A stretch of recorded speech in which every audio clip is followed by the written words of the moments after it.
Hello student, today we see the unit number 3rd, that is stack. Now what is meant by stack? Stack is a sequence of atoms that are accessible at only one end of the sequence.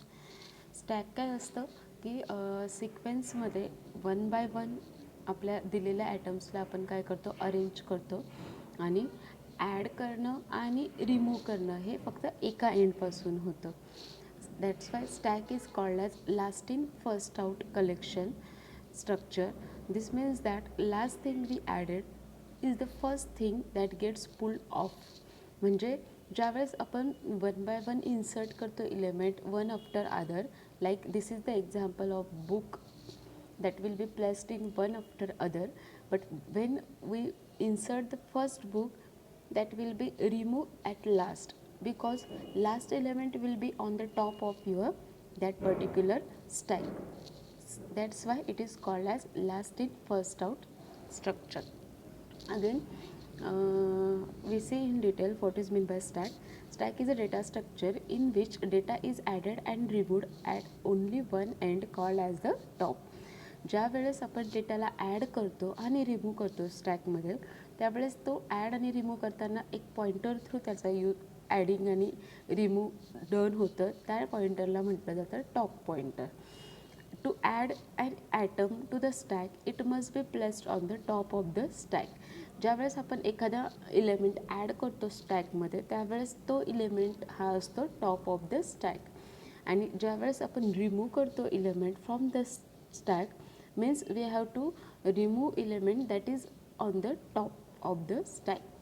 जिथे pointer top हा point करतो तो element आपण remove करतो. Remove करणं म्हणजे pop करणं. To remove an atom from the stack, it must be removed from the top of the stack too. Thus the last element that is pushed into the stack is first element to be popped out of the stack. That's why it is called as last in first out data structure. Here the representation is like this, and dash line is represented the data, and these are the operation. For inserting the element it is called push, and for removing the element it is called pop.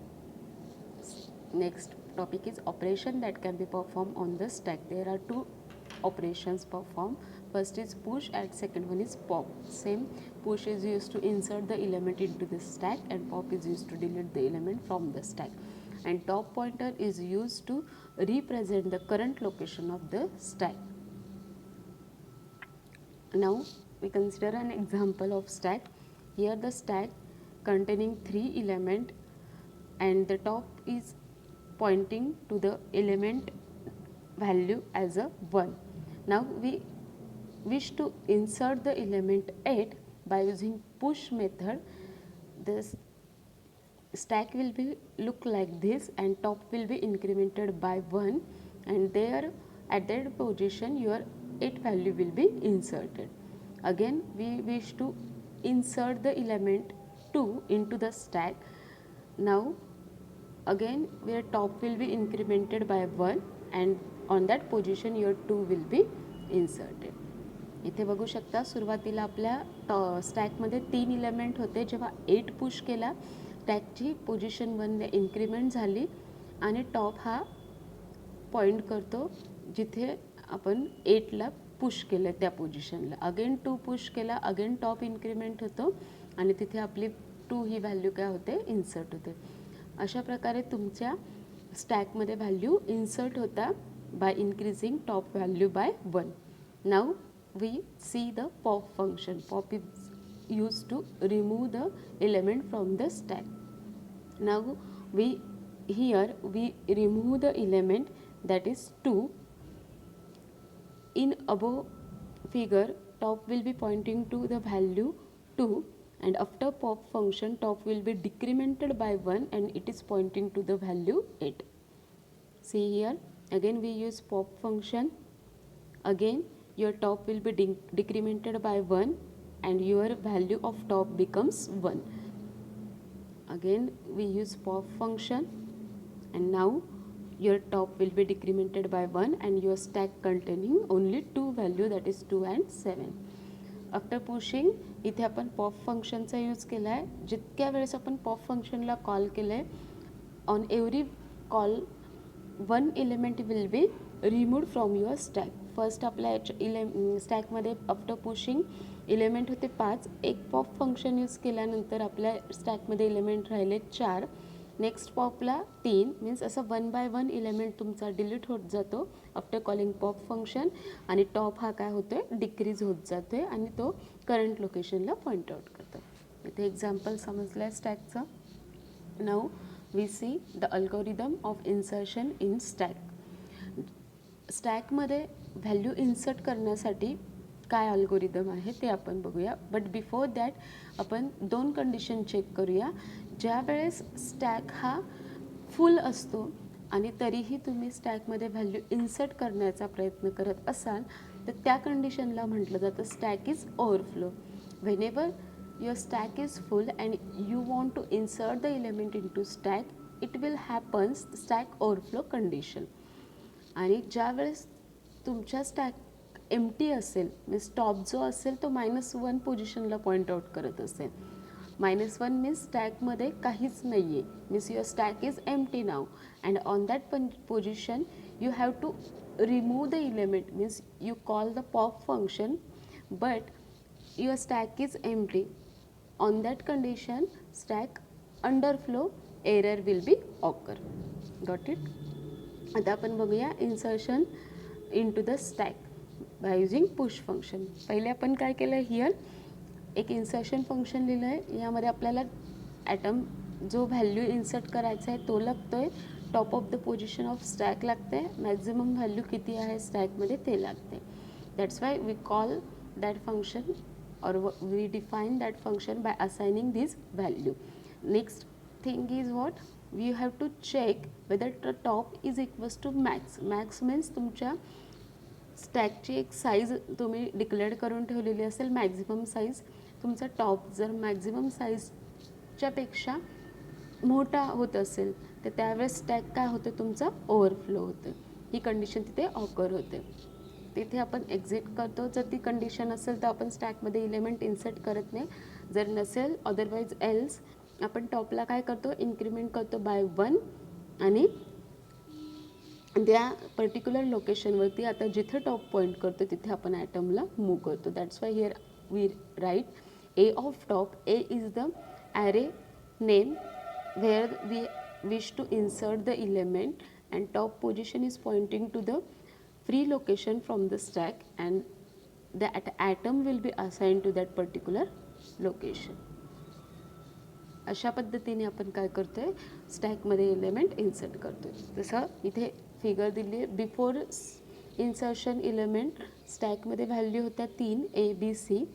We use push function to insert the value D into the stack. After inserting the value, your stack will be incremented by 1 and after inserting stack मध्ये तुमच्या किती value येतात, 4 value येतात. Algorithm समजला आहे. अल्गोरिदममध्ये फक्त 2 condition check केल्या जातात. पहिले जर तुमचा स्टॅकचा टॉप हा मॅक्स व्हॅल्यूपेक्षा ग्रेटर जात असेल किंवा मॅक्स बरोबर येत असेल तर तिथे स्टॅक ओव्हरफ्लो कंडिशन होते. आणि जर स्टॅक ओव्हरफ्लो नसेल तर टॉपला इन्क्रीमेंट करायचं आहे आणि टॉपच्या पोझिशनला ॲरेमध्ये ती व्हॅल्यू इन्सर्ट करायची. That's it. नेक्स्ट अल्गोरिदम आहे deletion of stack, means removing the element from the stack. For that again we have to declare a function like deletion and passing the 3 parameter like A is the array name, top is the pointer, then atom means which atom we have to delete from the stack. The value of that particular variable is stored in atom variable. First we check whether the stack is empty or not. For that purpose we check whether the top is a less than -1 or equals to 0. Whether if first we check whether the top is equals to -1 or less than 0. जर तो 0पेक्षा कमी असेल किंवा -1 असेल तर कोणती condition occur होते, stack underflow, म्हणजे स्टॅकमध्ये आता काहीच नाही आहे. कारण इनिशियली जेव्हा स्टॅक आपण डिक्लेअर करतो एम्प्टी स्टॅक, त्यावेळेस त्याला सेट केलं जातं टॉपला ॲज अ -1. -1 आहे म्हणजे तो एम्प्टी आहे. म्हणजे जर कंडिशन चेक केली, जर ती -1 असेल तर स्टॅकमध्ये काहीच नाही आहे, तर आपण इलेमेंट रिमूव्ह करू शकत नाही. म्हणून आपण एक मेसेज देतो की स्टॅक इज अंडरफ्लो. जर स्टॅक अंडरफ्लो नसेल तर जी व्हॅल्यू तुमच्या टॉपला आहे ॲरेची, ती ॲटममध्ये पास करा आणि त्या ॲटमला डिस्प्ले करा की this item is deleted from your stack, आणि टॉपला काय करा, डिक्रीमेंट करा बाय 1. म्हणजे टॉप इथे फिगरमध्ये बघू शकता, इनिशियली स्टॅकमध्ये 4 इलेमेंट आहे. टॉप पॉईंट करतोय 15 नंबरला. Now, after deleting the element 15, your top will be decremented by 1 and it is pointing to the value 12. Means इथे तुमचा 15 जो आहे तो रिमूव्ह झाला आहे बाय युजिंग पॉप फंक्शन, आणि टॉप काय झाला आहे, डिक्रीमेंट झाला आहे by 1. Same next, in the next figure we remove the 12 element from the stack. After that, top pointer will be decremented by 1, and next again we remove the element 10 by using pop function, and finally remove the element 5. Means here your stack is empty. Deletion समजलं आहे.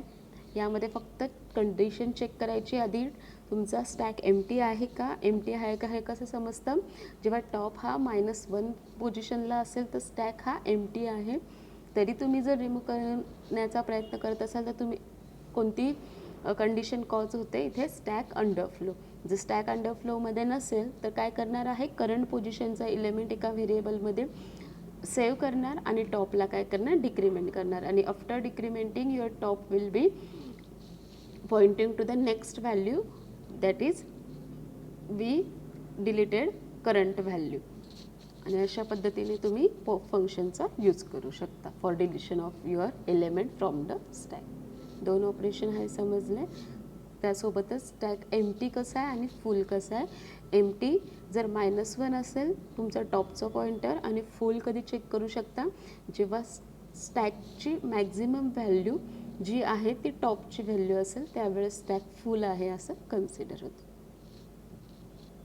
Okay, thank you.